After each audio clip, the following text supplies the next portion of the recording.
in putting together for trade, investment, business between the countries of East Africa. Finally, this celebration also confirms to us that our quest as a region, as East Africa, to put forward the candidature of Right Honorable Raila Amolo Odinga is the correct thing to do, because the Right Honorable Raila Odinga is not a candidate for Kenya. He is a candidate for East Africa. And before we rolled out his candidature, we went to Mzee Yoweri Kaguta Museveni as the elder of our region.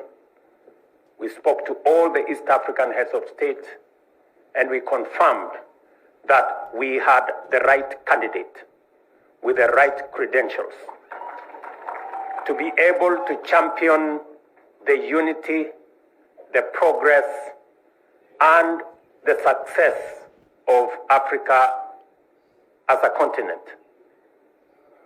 And so far, we have seen tremendous progress and enormous support for the candidature of Raila Odinga for the Africa Union Commission chair.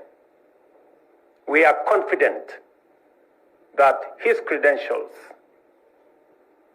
that traverse many areas, his proven track record as a Pan-African, as a foresighted, uniting factor, is going to be of immense value to our region in matters of ensuring that our region is peaceful, managing the different conflicts in our continent, building on the success of East Africa to build trade, investment, business into the Africa Continental Free Trade Area and create one big market of 1.4 billion people under the Africa Continental Free Trade Area.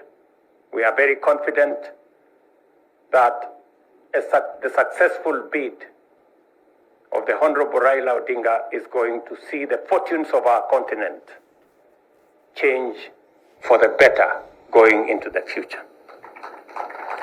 Ladies and gentlemen, as has been said, we have not come here to discuss matters different from culture, from tradition, and what brings us together as the people of this region. But allow me to say that as we build on culture, as we build on our roots, and as we make sure that we have a successful nation begins with a successful family, successful communities, successful nations, and a progressive region.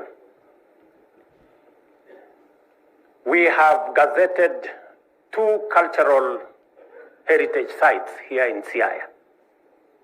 Where we've come from this morning, Ramogi Forest, right here now, is a national certified cultural heritage. We have Jaramogi Oginga Odinga Mausoleum, which was gazetted earlier.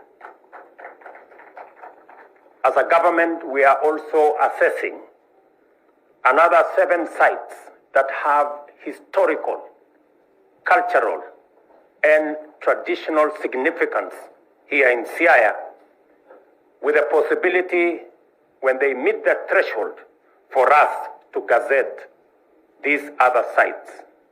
We are currently assessing cell blocks in Oyama Highland, Oyamo Highland, for purposes of gazettement as cultural site. We are also assessing Paramount Chief Odera Akango office also as a cultural site. Nomia Church is a very important site that has historical value, and we are also in consultations. And Owin Sigoma Heritage Complex is also under consideration, the same way Magenta Island Mau Mau Detention Camp, where we went the other day, is also under consideration for gazettement, and Migwena Cultural Grounds, which I know many of you know where it is, for purposes of, and then of course, we have Siringombe that is still in the balance, but we're trying to see. Sir? Yes.